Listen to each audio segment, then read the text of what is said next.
Assalomu alaykum Astrastar Mila kanalining aziz kuzatuvchilari. Sizlar bilan yana ko'rishib turganimdan juda ham xursandman. Ramazon hayiti barchamizga muborak bo'lsin. Bugun Dalf, ya'ni Qovg'a burji vakillari uchun 2025-yil Ilon yili uchun qiziqarli hodisalarga boy goroskopni e'tiboringizga havola qilaman. Bu yil juda katta o'zgarishlar sodir bo'ladi, chunki eng katta va og'ir planetalar bir burchdan boshqasiga o'tadilar. Dunyoda bo'ladigan bunday katta o'zgarishlar har 3, 7, 14 va 20 yilda sodir bo'ladi va insonlarning fokusini va yo'nalishini o'zgartiradi. 2025-yil sizga nimalarni olib keladi, qaysi sohalarda qanday o'zgarishlar sodir bo'lishini izohlab beraman. Videoni oxirigacha tomosha qiling. Kanalga obuna bo'lmagan bo'lsangiz, obuna bo'lishni unutmang, chunki faoliyatimizning rivoji aynan obuna bo'lishingiz, loyihalarimizga like bosishingiz va kommentariyaga o'z fikringizni yozib qoldirishingizga juda ham bog'liq va sizning fikrlaringiz biz uchun juda ham qiziq. Endi Qovg'a burchlari uchun hisoblangan prognozimizga o'tib izohlashni davom ettiramiz. Bu yil Qovg'a burchlarining hayotida ham juda muhim katta o'zgarishlar sodir bo'ladi. Siz uchun eng muhimi Uran egizaklar burjiga kiradi. Pluton Qovg'a burjiga o'tdi. Sekin planetalar Saturn va Neptun Qo'y burjiga kiradilar.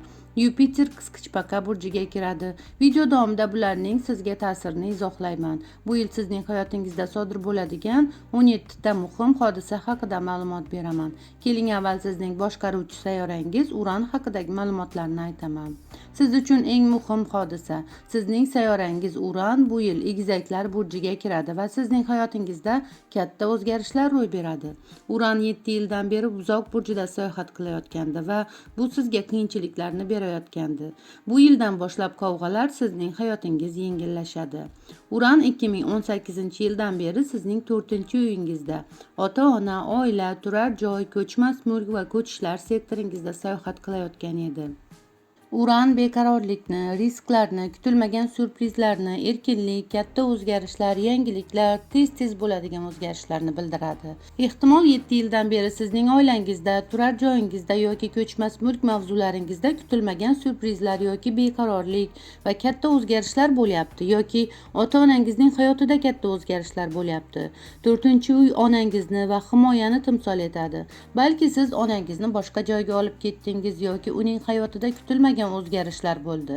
Ehtimol bu davrda sizda kutilmagan ko'chishlar bo'lyapti yoki vaqtincha boshqa joyda yashadingiz, boshqa yurtga ketishga harakat qilayotgandingiz, ko'chmas mulk oldi-sotdi mavzulari bo'layotgandi. Oilada turmush masalasida ajrashish yoki turmush qurish yoki mol-mulk masalalari yuzaga kelgandi. Ushbu 7 yil mobaynida oila va turar joy mavzularida beqarorlik va o'zgarishlar ro'y beryapti. Bunday qarorsizliklar va katta o'zgarishlar bu yil tugaydi. Uranning zodiakni bir aylanib kelish sikli 84 yilni tashkil qiladi va uning bu sektoringizga qaytishi 84 yildan keyin bo'ladi. Endi 7-iyuldan boshlab Uran 2033-yilgacha sizning 5-uyingizga, sevgi, muhabbat, farzandlar, shaxsiy biznes, hobbilar, ta'til va dam olishlar sektoringizga kiradi va bu yerda yangi 7 yillik siklini boshlaydi.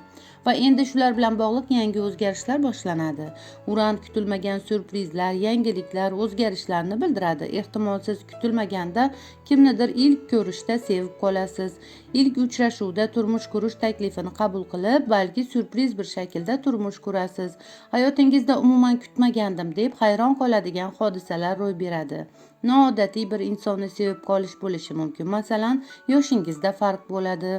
U internet texnologiyalari bilan ishlaydigan yoki chet ellik inson bo'lishi mumkin. Balki elektrik, muhandis, davlat idoralarida ishlaydigan, xullas noodatiy fikrlaydigan bir inson bo'lishi mumkin. Uran erkinlikni timsol etgani uchun kutilmaganda sevib qolish yoki kutilmaganda nafratlanish bo'lishi mumkin. Masofadan turib erkin, ba'zida uchrashib turadigan yoki onlayn sevgi bo'lishi ham mumkin. Yoki sizlar tez sayohatga, restoran yoki konsertga, ko'rgazma yoki seminarga birgalikda borasiz. Siz riskli o'yinlar o'ynashingiz, kutilmaganda yutuqqa erishishingiz mumkin. Agar farzand ko'rish niyatingiz bo'lsa, kutilmaganda jarayonida homiladorlik bo'lishi mumkin. Agar homilador bo'lsangiz, farzandingiz kutilmaganda tug'ilishi mumkin. Farzandingizning hayotida ham kutilmagan o'zgarishlar ro'y beradi. Sport o'yinlariga qiziqishadi, sevib qolishadi, sayohat qilishadi yoki sevgani bilan boshqa uyga ko'chib ketishadi.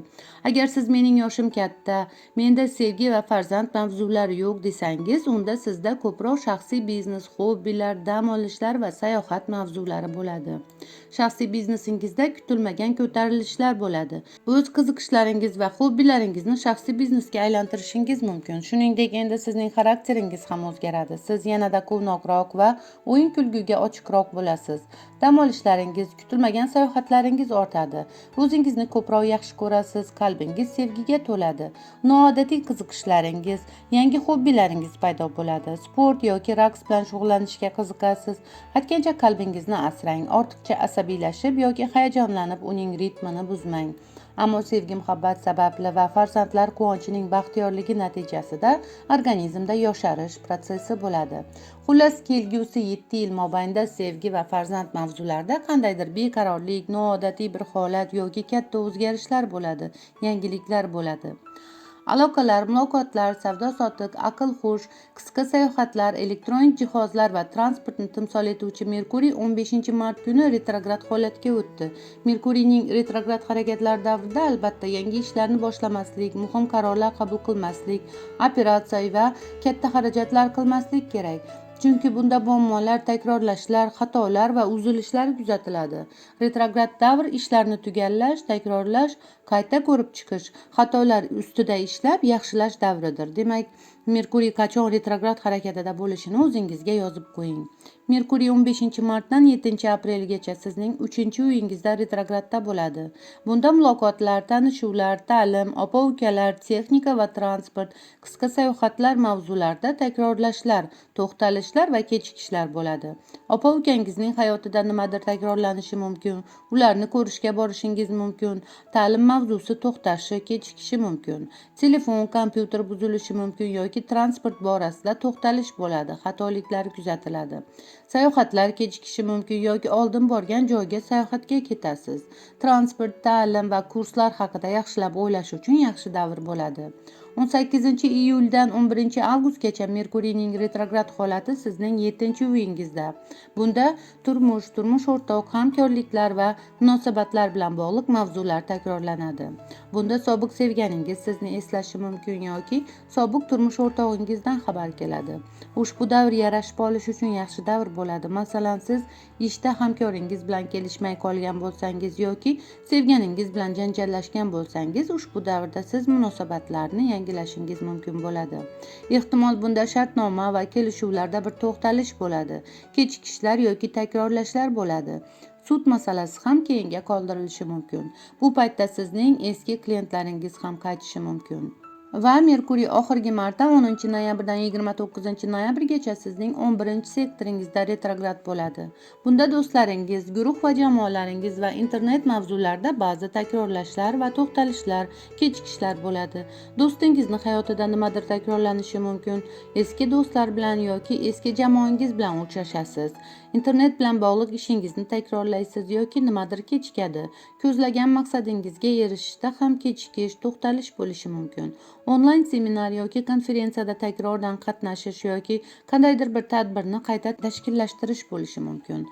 Energiya, kuch, harakat, faollik, shijoat va liderlik planetasi Mars 6-uyingizda ko'p vaqtdan beri sayohat qilyapti. Aniqrog'i o'tgan yil sentyabr-oktyabr oylarida va yanvarning boshidan beri Mars bu yerda sayr qilyapti. Lekin Mars 2024-yilning oxirida 7-dekabrda retrograd holatga o'tgandi va uning orqaga qaytishi bu yil 24-fevralgacha davom etdi. Ushbu retrograd davrida sizlarga energiya, shijoat, kuch-quvvat yetishmasligi va qandaydir agressiv holatlar takrorlanishi mumkin. Ayniqsa u sizning 6-uyingizda bo'lgani uchun ish, salomatlik, kundalik rejim va majburiyatlaringiz bilan bog'liq biron bir mavzular takrorlanadi yoki orqaga ketadi. Balki bir kelishmovchilik, kechikish yoki to'xtalishlar bo'ladi. Ehtimol siz hamkasb yoki qo'l ostingizdagilar bilan kurashasiz yoki ular uchun ko'p kuch sarflaysiz. Ishda majburiyatlaringiz uchun ko'p kuch sarflaysiz. Mars bu yerda janjalni berishi ham mumkin. Balki bu davrda o'z salomatligingizni yoki hayot tarzingizni qayta ko'zdan kechirasiz. Mars tig' va jarohat degani. Ehtimol sizda operatsiya mavzusi bo'ldi yoki tanangiz shikastlandi, qo'l, oyoqda yallig'lanish bo'ldi. Balki siz sobiq shifokoringiz bilan uchrashdingiz. 24 fevraldan boshlab esa shu sohalarda ishlar o'ngidan kelishni boshlaydi. Siz o'tgan yildan beri boshlagan qandaydir bir loyihani amalga oshirishga harakat qilasiz. Mars 19 aprelgacha ushbu sektoringizda sayohat qiladi va bu davrda siz ishdagi majburiyatlar bilan bog'liq ishlarga kirishasiz. Salomatligingiz yaxshilanadi, immunitet ortadi. Dieta yoki sog'lom turmush tarzi sizga yaxshi foyda beradi. Avtomobil nosozliklari tuzaladi. Uy jihozlarini ta'mirlash yoki remont qilishingiz mumkin. Ishda boshqa xonaga ko'chish, remont yoki kompyuter jihozlarini o'rnatish kabi ishlar paydo bo'lishi mumkin. Shuningdek, ishdagi mas'uliyatingiz ortadi yoki hamkasbingiz bilan munosabatingizni hal qilasiz. Ishingizda juda faol bo'lasiz. Aka-ukalarning salomatligi yoki ish masalalari ham dolzarb bo'lishi mumkin. Uyingizga uy hayvoni olishingiz mumkin yoki kasallangan bo'lsa, endi u shifo topadi. Pullar, go'zallik va sevgi, yaratuvchanlik planetasi Venera ham bu yil 2-martdan 13-aprelgacha retrograd holatda bo'ladi. Venera retrograd paytida 2-martdan boshlab 40 kun davomida turmush qurish, go'zallik protseduralari va pul bilan bog'liq operatsiyalarni o'tkazish, sarmoya kiritish tavsiya etilmaydi, chunki keyin pushaymonliklar bo'lishi mumkin. Venera sizning 3-uyingizda retrograd holatda sayr qilmoqda. Bu muloqotlar, ta'lim, opa-ukalar, texnika va transport, dokumentlar, aloqa, sertifikatlar va qisqa sayohatlar sektori. Bu davrda sobiq sevganingiz sizni eslashi mumkin. Opa-ukangiz bilan munosabatingizni yoki texnika va transport bilan bog'liq pul masalasini muhokama qilasiz. Sizga sayohatlarda qulaylik va huzur, halovat yetishmasligi mumkin. Opa-uka va jiyanlar bilan yarashishni o'ylaysiz. Ta'lim va dokumentlar bilan bog'liq ishlarni ko'rib chiqasiz. Kechikish bo'lishi mumkin. Balki pul masalasida kechikish bo'ladi. Balki siz oldin borgan joyga dam olishga borasiz. Opa-singlingizning bir mavzusi takrorlanadi. Martning oxirida va aprelda yana fevral oyidagi ish, pullar, daromad manbai va qadr-qimmat bilan bog'liq mavzular takrorlanadi. Venera 30-aprelda yana 3-uyingizga qaytadi va 6-iyungacha qoladi. Ushbu davrda sizning e'tiboringiz ko'proq ta'lim, opa-ukalar, sayohat, muloqotlar va transport mavzulariga qaratiladi. Ammo endi kechikishlar bo'lmaydi, aksincha quvonasiz. Tanishuv va muloqotlaringiz ortadi, opa-uka munosabatlaringizda mehr, muhabbat ortadi va garmoniya bo'ladi. Ularga sovg'a berasiz. Texnika jihozlari, avtomobil yoki qandaydir kursni sotib olish bo'lishi ham mumkin. Karmik tugunlarga kelsak, 2025-yilda 4 ta tutilish sodir bo'ladi. Tutilishlar yangi oy yoki to'lin oyning oy tugunlariga yaqin turganda sodir bo'ladi. Bunda biz istasak-da, istamasak-da karmik oy tugunlari taqdirimizni o'zgartirishadi.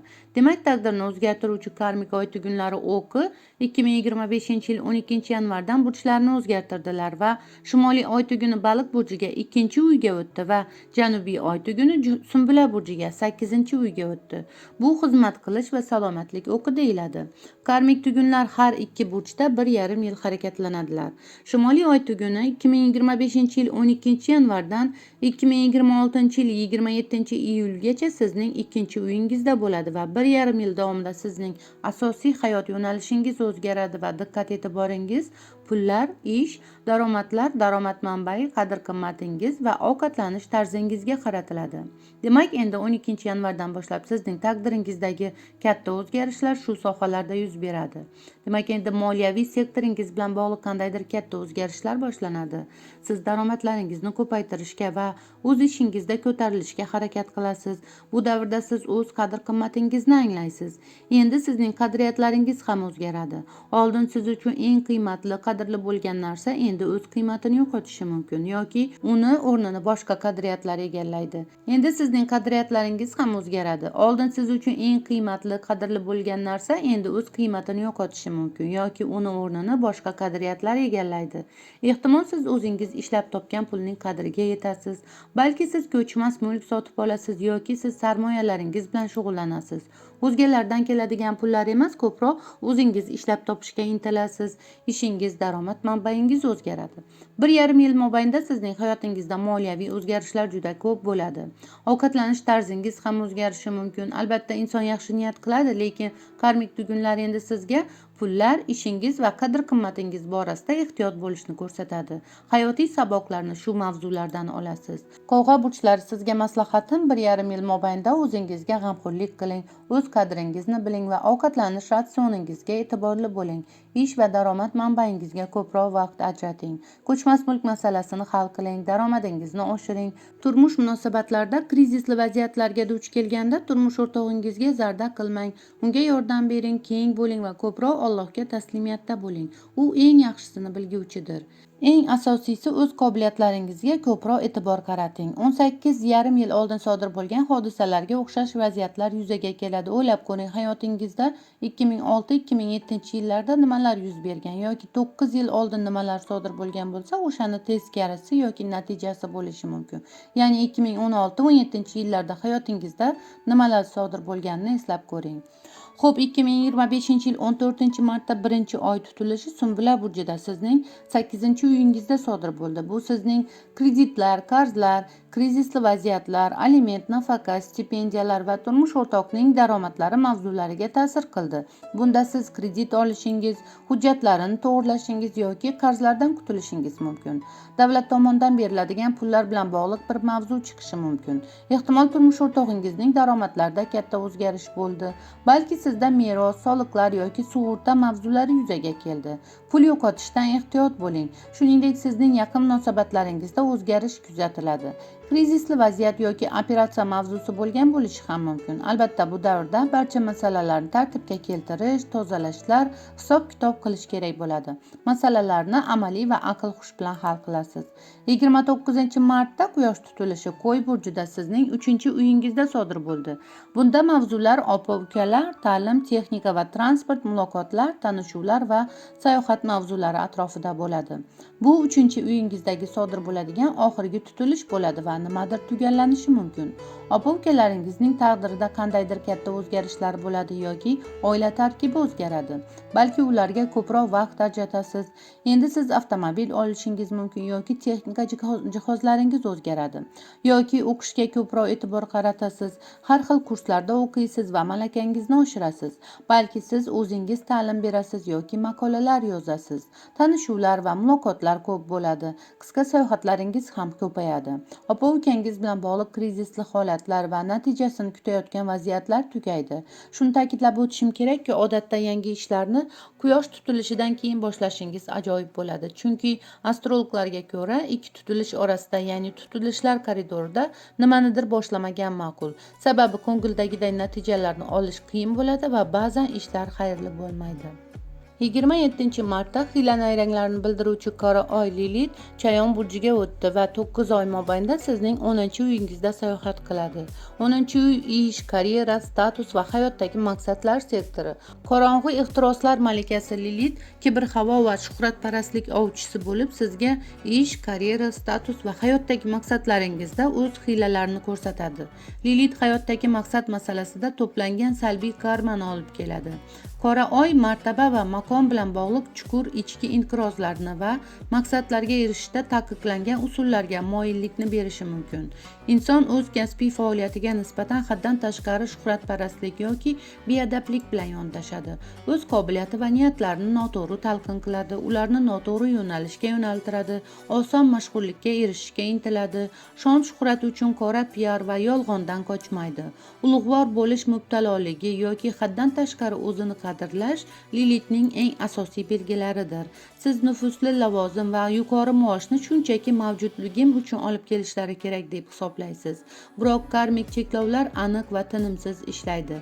Har qanday mansabni suiiste'mol qilish va boshqa odamlarning yutuqlari va xizmatlarini o'zlashtirish, past instinktlardan foydalanish va jamoatchilik fikrini manipulyatsiya qilish orqali aldash va hiyla bilan olingan shon-shuhrati uchun Lilitning g'azabini o'ziga jalb etish mumkin.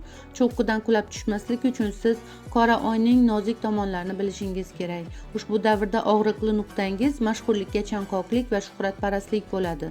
Ayyor Lilit istak ishtiyoqini bir necha bor kuchaytirganligi sababli inson kamdan kam hollarda o'zining karyeraga bo'lgan xohishlarini axloqiy me'yorlar bilan cheklab qo'yadi. U xiyonat qilishga, faktlarni soxtalashtirishga, reklama qilish uchun ijtimoiy tarmoqlarda hayp qilishga qaror qiladi. 10-uyga kelgan Lilitning eng negativ jihati sharmandali shuhrat bo'ladi. Ya'ni inson shuhrat uchun sharmanda bo'lishdan ham toymaydi. Yetarki u haqida gapirishsin.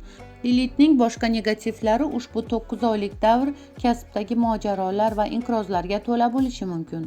Rahbar, hamkasblar yoki qo'l ostidagilar bilan to'qnashuvlar bo'lishi mumkin. Ishingizni yo'qotish yoki jiddiy kasbiy qiyinchiliklarga duch kelish xavfi ortadi. Lilitning ta'siri o'zini ortiqcha shuhrat va karyeraga intilish orqali namoyon qilishi mumkin. Bu esa jamoada nizolar va intrigalarga olib keladi. Yangi martaba takliflariga ehtiyot bo'ling. Ularning ishonchliligi va istiqbollarini diqqat bilan tekshiring. Ishda keskin muhitni yaratmaslik uchun qo'l ostingizdagilar va hamkasblarga ortiqcha bosim o'tkazishdan saqlaning. Lilitning ijobiy tomonlari esa u sizga har qanday maqsadga erishishda g'ayrioddiy qat'iyatni va ijodkorlikni beradi. 9 oylik davr siz uchun karyeradagi muhim yutuqlar va kasbkordagi muvaffaqiyatlar davri bo'ladi. Sizning yetakchilikka bo'lgan orzularingiz va intilishingiz kuchayadi. Bu martabada tezda ko'tarilishingiz va boshliqlaringiz tomonidan tan olinishingizga olib keladi. Kasbiy yo'nalishingizni tubdan o'zgartirishi mumkin bo'lgan to'satdan martaba burilishlari va kutilmagan takliflar bo'lishi mumkin. Bu sizning ta'siringiz va obro'yingiz yangi cho'qqilarga ko'tariladigan payt va bu eng jasoratli loyihalaringiz va niyatlaringizni amalga oshirishga imkon beradi. Kuchli sezgi va qaltis vaziyatlarda to'g'ri qaror qabul qilish qobiliyati sizni kuchli liderga aylantiradi. Lilitning yomon ta'siridan qochish va uni uyg'unlashtirish uchun sizning karmik vazifangiz bunday buzg'unchi halokatli energiyani nazorat ostiga olish va orzu niyatlardan oqilona foydalanish orqali haqiqiy yetakchilikka erishish kerak.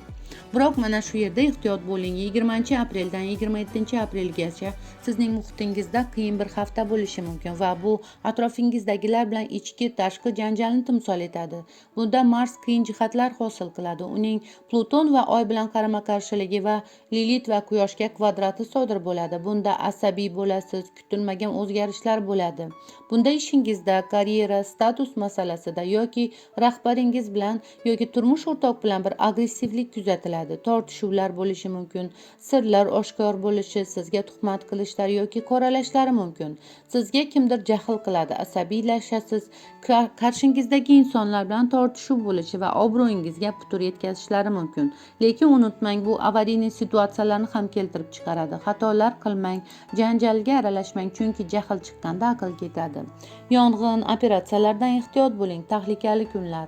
Bu sizga asosiy tavsiyam bo'ladi. Hech kim bilan umuman tortishmang. Bunday holat dekabrning oxiri va yanvarning boshida yuz bergandi. Siz qanday o'tganini yaxshi bilasiz. Sokin o'tkazishga harakat qiling. Esingizda bo'lsa, samolyotlarning halokatlari yuz bergandi. 2025-yildan Saturn va Neptun Qo'y burjiga kiradilar. Ya'ni sizning 3-uyingizga kiradilar.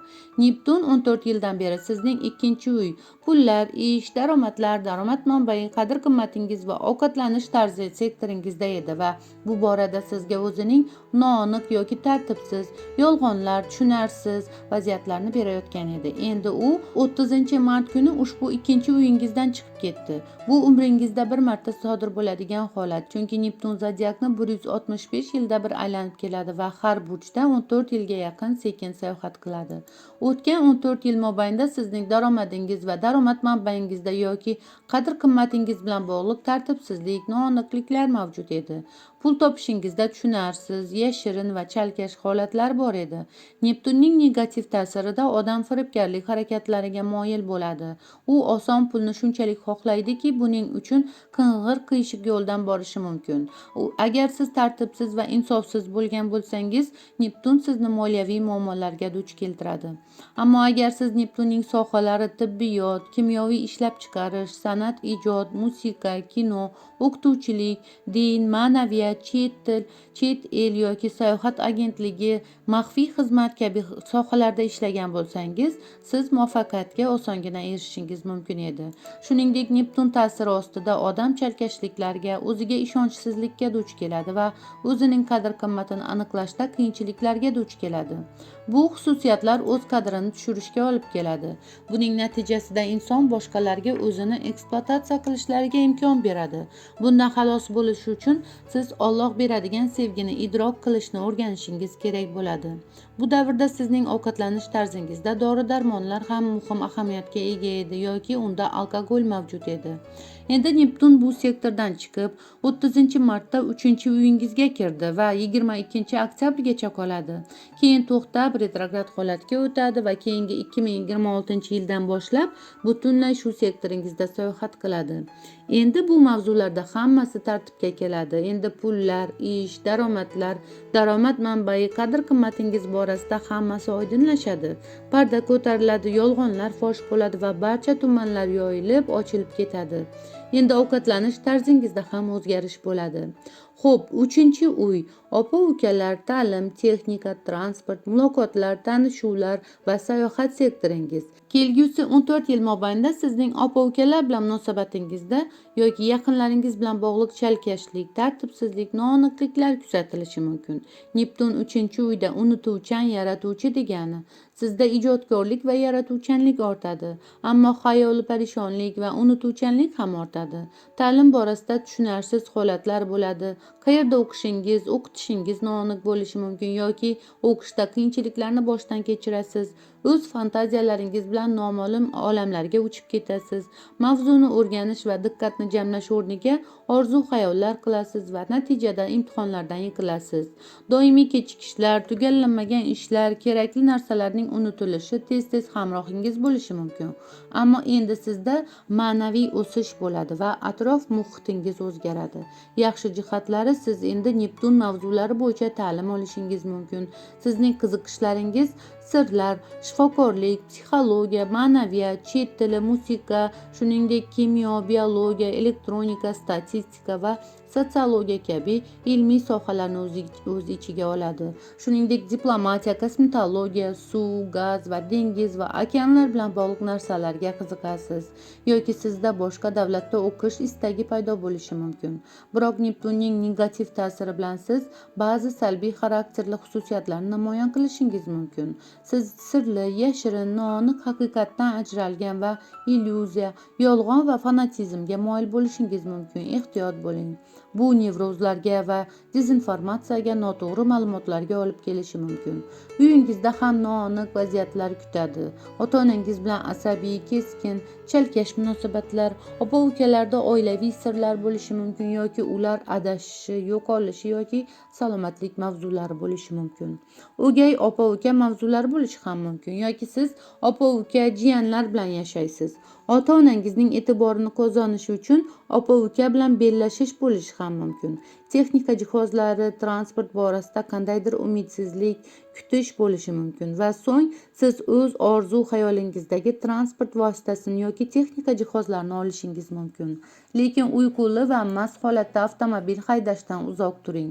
Ehtimol endi siz ko'p qisqa sayohatlar qilasiz yoki sertifikat va hujjatlar bilan bog'liq chalkashlik, tartibsizlik kuzatiladi. Balki ko'chishlar ko'p bo'ladi. Ehtimol opa-ukalar san'at, ijodga, musiqa va kinoga qiziqishadi. Chet tilni o'rganishadi, sayohatlarda bo'lishadi yoki shifo mavzulari bo'ladi. Eng negativ jihati qo'shnilar va yaqinlaringiz atrofida hiylakor, yolg'onchi, xiyonatkor, alkogolik, kasal yoki nogiron inson paydo bo'lishi mumkin. Ammo muloqotlardagi yaratuvchanlik, ijodkorlik, ilhom va sokin muhit sizga motivatsiya beradi. 3-uydagi Neptun shaxsiy meningiz va ijtimoiy muhit o'rtasidagi chegaralarni xiralashtiradi.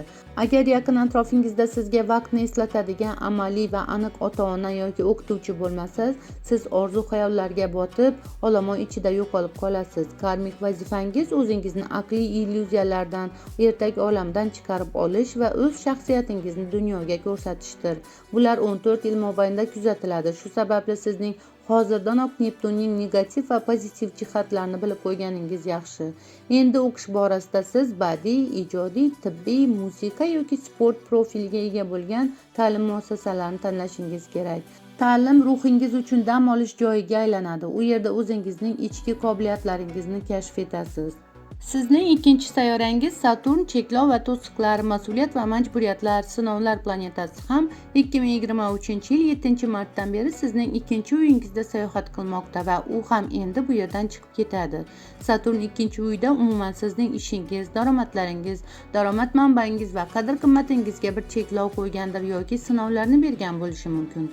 Saturn qisqartirishni, kamaytirishni yoqtiradi.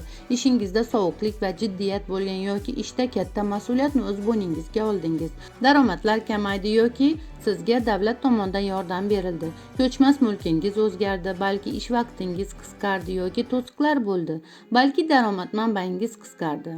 Ehtimol aksincha pul topish mavzularida katta mas'uliyat va majburiyatlaringiz ko'p bo'ldi. Bu yil endi Saturn ham 25-maydan boshlab 3-uyingizga kiradi va 2-sentyabrgacha shu yerda qoladi.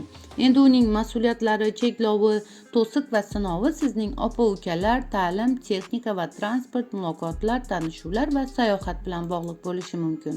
Saturn har bir burchda 3 yil sayohat qiladi. Bu yil sentyabrda u yana sizning ish, pullar, daromad manbai, qadr-qimmatlar sektoringizga qaytadi va keyingi yildan boshlab u butunlay 3-uyingizda sayohat qiladi. Neptun ham shu yerga kirdi. Ushbu davrda siz opa-ukalar, sayohat, ta'lim mavzularida ehtiyot bo'lishingiz kerakligini va ularga mas'uliyatli tarzda munosabatda bo'lishingiz kerakligini anglaysiz. Opa-uka va jiyanlar, qo'shnilar bilan munosabatlarda cheklov va to'siqlar bo'ladi, balki jiddiylik va mas'uliyat ortadi yoki orangizda vaqtinchalik bir ta'til jarayoni yuzaga keladi. Balki ushbu 3 yillik davrda opa-ukalar munosabatlaringizda sovuqlik bo'ladi yoki bir majburiyat beriladi. Ehtimol siz opa-ukangizni o'qishi yoki sayohatiga yordamlashasiz yoki ular bir sinovdan o'tishadi.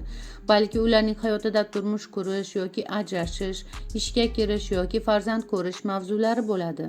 Endi siz ta'lim borasida jiddiylashasiz, yangi kurslarga yozilasiz, yangi kasb malakalarini o'rganasiz va o'qish jarayonlarini yangidan rejalashtirasiz. Malaka oshirasiz va sertifikat olasiz. Hayotingizga yoshi katta va jiddiy bir ustoz kirib keladi. Ta'lim jarayonida siz ko'p mehnat qilishingizga to'g'ri keladi. Balki onlayn yoki ta'tilga chiqmasdan, dam olmasdan o'qiysiz. Ehtimol ushbu davrda yaqinlaringizga vaqt ajrata olmaysiz yoki cheklangan vaqt bilan ko'rishasiz. Bu davrda qisqa sayohatingiz kamayishi mumkin yoki siz ko'proq ish sayohatiga chiqishingiz mumkin. Ushbu 3-uyingizga kirgan Neptunning ta'siri bilan opa-ukalar, sayohat, transport va ta'lim borasida bir noaniqlik, yolg'onlar, chalkashlik va tartibsizlik kuzatilsa-da, Saturnning ta'siri bilan siz ularni mas'uliyat bilan rejalashtirishingiz, dars berishingiz, tartibga solishingiz va jiddiy yondashishingiz mumkin bo'ladi. Chunki u jiddiy niyatlarni, to'g'ri so'zlikni, mas'uliyat olganlarni yaxshi ko'radi va sizga o'zining shu sektor bo'yicha katta hadyalarni beradi. 30-iyul kunidan boshlab ushbu 3-sektoringizda Saturn va Neptunning birlashuvi sodir bo'ladi. Bu avgustning o'rtasigacha davom etadi. Agar sayyoralarning ushbu birlashuvida yuqorida aytilgan mavzular bo'yicha o'z maqsadlaringiz sari rejalar tuzib, katta qadam tashlasangiz, sizga opa-ukalar, sayohat va ta'lim borasida uzoq muddatli barqarorlikni olib keladi. Siz yangicha muloqot tarziga o'tishingiz, balki chet tilda suhbatlashishni boshlashingiz mumkin. Bu hayotingizdagi bir noaniqlik va tartibsizlikka barham berish, ba'zi mas'uliyatlarni o'z zimmangizga olib jiddiy qadamlar tashlash uchun xayrli davr bo'ladi. Siz shu mavzularda qat'iy va jiddiy bo'lib, rejalar bilan bir ishga kirishishingiz mumkin. Siz uchun muhim hodisa taqdirning sovg'alari, omad, imkoniyatlar, yutuqlar va katta baxt planetasi Yupiter hali 10-iyungacha sizning 5-uyingizda. Sevgi, muhabbat, farzandlar, hobbilar, shaxsiy biznes, ta'til va dam olishlar sektoringizda sayohat qilishda davom etadi. Bu davrda sizda tanishuvlar, uchrashuvlar ko'payadi va siz kimnidir sevib qolishingiz, romantik uchrashuvlaringiz ko'p bo'lishi mumkin. Turmush qurmoqchi bo'lgan nomzodlar ko'payishi mumkin. Balki siz sevganingiz bilan birga dam olishingiz, restoranlarga borishingiz yoki chet elga sayohat qilishingiz mumkin. Shuningdek, ushbu davrda sizda farzandlar mavzusi juda kuchli bo'ladi. Siz ularga ko'p vaqt ajratasiz, farzand tug'ilishi yoki homilador bo'lishingiz mumkin yoki farzandlaringizning hobbilari, qiziqishlari ko'payadi. Ularning yutuqlaridan xursand va baxtiyor bo'lasiz.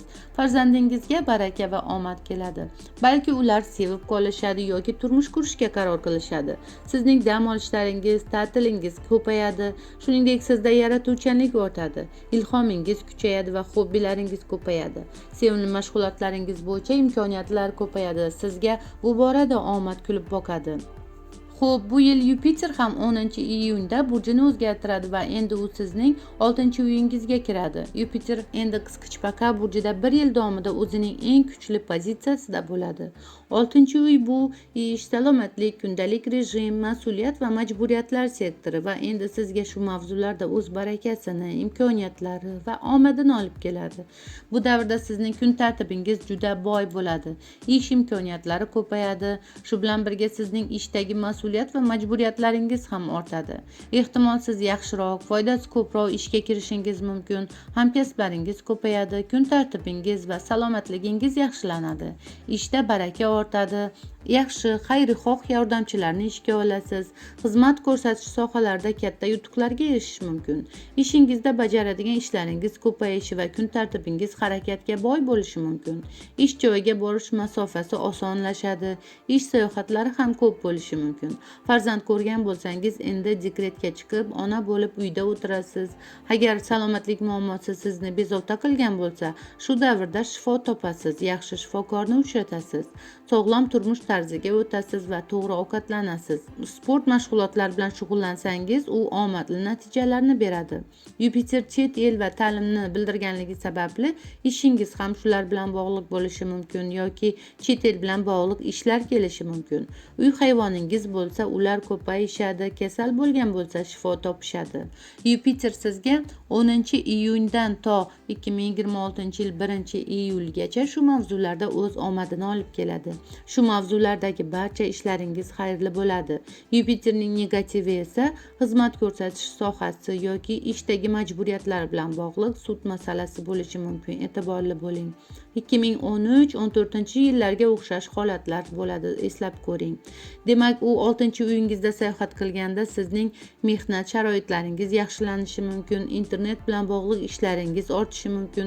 Siz ish joyingizdagi muhitdan baxtiyor bo'lasiz. 25-iyunda yangi oy Yupiter bilan birlashgan holda chiqadi. Bu oilaviy qadriyatlarni oldingi planga olib chiqadi. 24-iyulda Arslon burjida chiqadigan yangi oyda sizning hayotingizga yangi insonlar kirib keladi. Tanishuvlar, uchrashuvlar bo'ladi. Bunda siz turmush o'rtog'ingiz yoki hamkoringiz yoki do'stingiz bilan yangi proyektlarni amalga oshirish uchun boshlang'ichlar qilishingiz mumkin. Ish va salomatlik mavzular dolzarb bo'ladi. Turmush o'rtog'ingiz yoki hamkoringizning hayotida yangiliklar va yangi qadamlar bo'lishi ham mumkin va bu borada siz uni qo'llab-quvvatlaysiz. Qovg'a burjida sodir bo'ladigan 9-avgustdagi to'lin-oyda turmush munosabatlaringiz va hamkorlar bo'yicha muhim qarorlarni qabul qilasiz. To'lin-oyda nimadir yuzaga chiqadi, vaziyat oydinlashadi, qandaydir jarayon tugaydi. Kutilgan natijalar keladi va hosilni yig'ishingiz mumkin. Ushbu to'lin-oy sizga kuch va ishtiyoqni beradi. Siz vaziyatni o'z qo'lingizga olasiz va muhim qarorga kelasiz. Albatta, bu davrda biroz agressiv vaziyatlar ham kuzatiladi.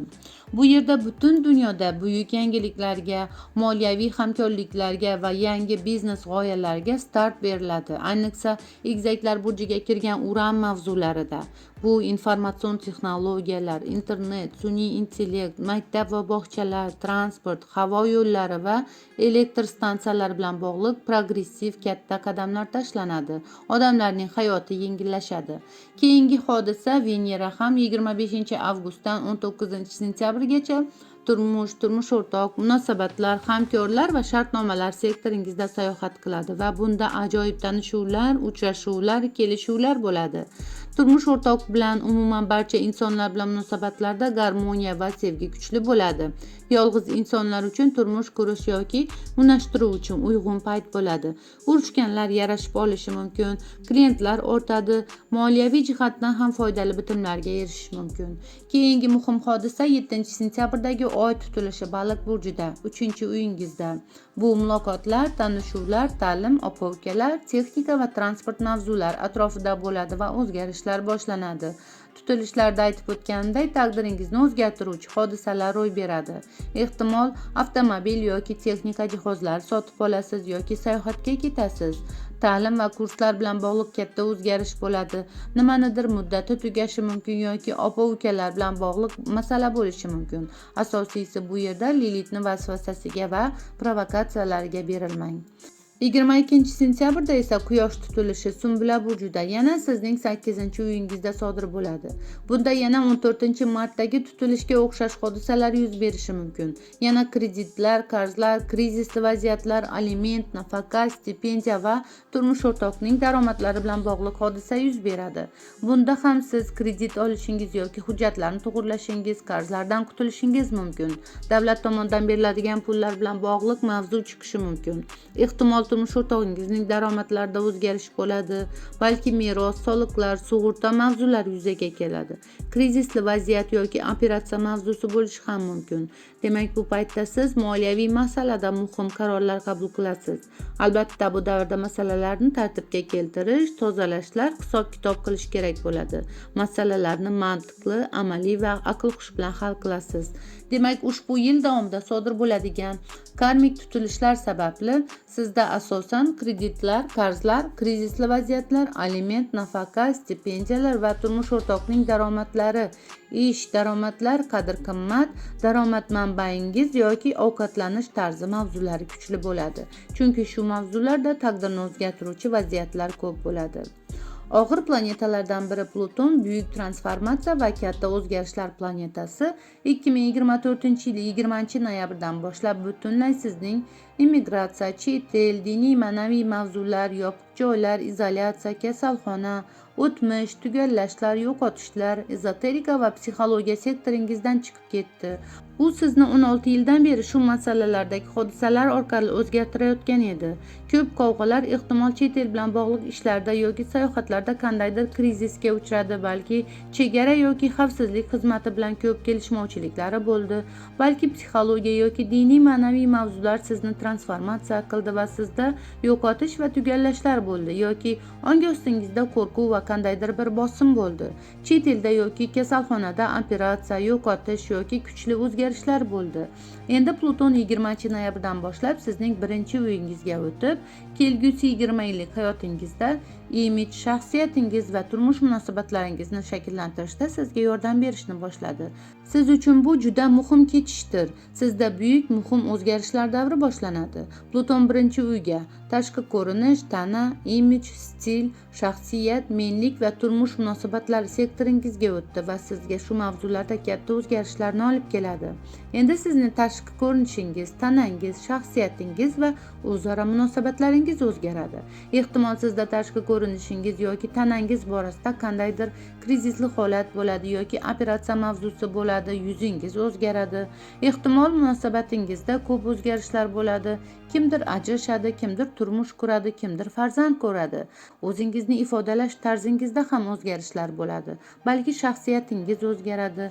Ehtimol sizning ism yoki familiyangiz o'zgaradi. Sizning shaxsingizga qandaydir bir bosim bo'lishi mumkin yoki qarshingizdagi insonlarga siz ko'p bosim o'tkazasiz. Shuningdek, ushbu davrda siz o'zingizni rivojlantirasiz, har xil kurslarda ta'lim olasiz. Pluton barcha qovg'alarga ta'sir qiladi, ammo bu yil ascendenti 1-2-3 gradus qovg'alarga yoki 21, 22, 23, 24 yanvarda tug'ilganlarga kuchliroq ta'sir qiladi. Ushbu davrda Plutonning ta'siri orqali sizda nafaqat krizisli holatlar bo'ladi, balki sizga katta pullar kelishi ham mumkin. Katta pul deganda kreditlar bo'lishi ham mumkin, lekin oshirib yuborishdan ehtiyot bo'ling, chunki Pluton krizisli vaziyatlarni ham bildiradi. Bularning barchasi kelgusi 18-20 yillik davrda sizni chuqur darajada o'zgarishingizga yordam beradi. Mening Mila Xorazmli nomli Instagramni kuzatib borayotganlar biladi. O'tgan yildan boshlab insoniyat olamida yangi buyuk o'zgarishlar davri boshlandi. Avvalo Qovg'a burjidagi Plutonning ta'siri sun'iy intellektdir. Ehtimol endi siz internet vositalari orqali pul topishingiz mumkin. Asosan sizning kuch-qudratingiz 2044-yilgacha tashqi ko'rinish, tana, imij, shaxsiyat, muvaffaqiyat, menlik va turmush munosabatlari mavzularida rivojlanadi va ortib boradi. Oktyabr-noyabr oylarida esa Lilitning hiylalari va sizni nimagadir da'vat etishi kuchli bo'ladi. Yuqorida aytgan gaplarimni eshitib, uning manipulyatsiyalaridan ogoh bo'lishni unutmang. Ishdagi muhitingizga e'tiborli bo'ling. Karyerangizda manipulyatsiya va provokatsiyalar va ehtirosli, agressiv his-tuyg'ular kuchli bo'ladi. Chunki bu davrda yovvoyi energiyalar ko'p bo'ladi. Insonlarning ichidagi hayvoniy instinktlari kuchli darajada yuzaga chiqadi va qo'rquv yoki psixologik bosim bo'lishi mumkin. Rahbariyatda ham o'zgarishlar bo'ladi. Qora energiyadagi shubhali, qorong'u kasb egalari insonlardan ehtiyot bo'ling. Ular bilan tortishmang. Moliyaviy masalalarda va sayohatlarda ehtiyot bo'ling. Bu 2025-yilning eng muhim oylari bo'ladi. Lekin har qanday holatda ham kimdir sizni himoya qiladi. Ammo juda katta o'zgarishlar bo'ladi. Albatta siz yangilik va o'zgarishlardan hech qachon qo'rqmagansiz, bundan keyin ham qo'rqmaysiz. Xiron asteroidi haliyam sizning 3-uyingizda sayohatini davom ettiryapti. Bu ta'lim, muloqotlar, tanishuvlar, dokumentlar, opa-ukalar, elektronik jihoz va transport sektoringiz.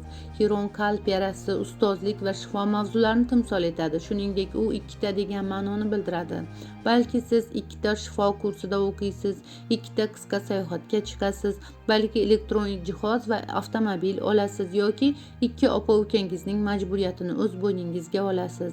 Ehtimol sizda ta'lim, sayohat yoki opa-ukangiz bilan bog'liq biron bir qalb yarasi bor yoki ularning shifo mavzulari bo'ladi. Ammo siz qalb yarasi ustida ishlash va ularga qarash natijasida shifo topasiz. Lekin Xironning 3-uyingizda joylashuvi sizning opa-ukalar, muloqotlar, ta'lim, dokumentlar, elektronik jihoz va transport borasida ehtiyot bo'lishingiz kerakligini ko'rsatadi. Bu yil shu mavzular sizga qandaydir qalb yarasini berishi mumkin. Bu bir travmaning shifo topishi payti bo'lishi ham mumkin. 2025-yilning ajoyib hodisasi yilning boshida 12-yanvar kuni Oq oy deb nomlanuvchi Selena 7 oy davom etadigan Qisqichbaqa burjidagi sayohatini boshladi. Selena 2025-yil 12-yanvardan 13-avgustgacha sizning 6-uyingizda sayr qiladi. Selena yoki oq oyning yorqinligi, yorug'lik, poklik va himoyani anglatadi. Yaxshi karmani timsol etadi. Astrologiyada Lilit qora oy negativ va xiyla nayranglarni timsol etsa, oq oy Selena karmik himoya va yorqin energiyani ifodalaydi. Bu insonga hayot yo'lida yordam beradigan to'plangan yaxshiliklar va yuqori kuchlarning yordamlarining ramzi hisoblanadi. Uning 7 yil. 6-uydagi Selena bilan muvaffaqiyat va ma'naviy rivojlanish uchun zarur bo'lgan qurbonlik, fidokorliklar va cheklovlar og'riqli tarzda qabul qilinmaydi. Ushbu 7 oy mobaynida siz ajoyib darajada kuchli immunitetga va bahodirlar sog'lig'iga ega bo'lasiz. Bu kundalik hayotda sezilmas bo'lishi mumkin, ammo epidemiyalar yoki ofatlar paytida u aniq namoyon bo'ladi. Sizning ma'naviy va axloqiy jihatdan kamol topishingiz juda muhim. Agar shunday bo'lmasa, unda bu davrda siz kasalliklarga duchor bo'lasiz. Kasalliklar yoki jiddiy bo'ladi, lekin uni davolash muvaffaqiyatli bo'ladi, yoki jiddiy emas, lekin ular ko'p va tez-tez bo'ladi. Bundan xalos bo'lish uchun siz karmik vazifangizni tushunishingiz va unga rioya qilishingiz kerak.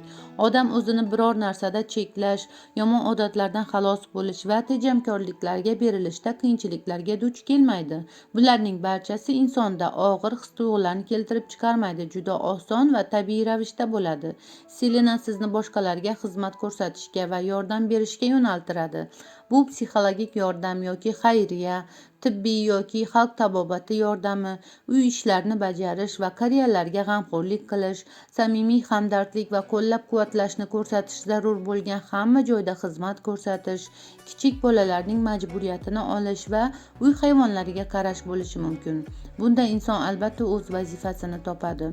Sizga maslahatim, ish va salomatlikdagi qiyinchiliklarni uyg'unlashtirish uchun siz xarakteringizda ma'naviy va axloqiy jihatlarni rivojlantirishingiz, o'zingizni yomon odatlardan cheklashingiz, parhez yoki ro'za tutishingiz, insonlarga xizmat qilishingiz, ularga yordam berishingiz va buni kundalik hayotingizda namoyon qilishingiz kerak bo'ladi.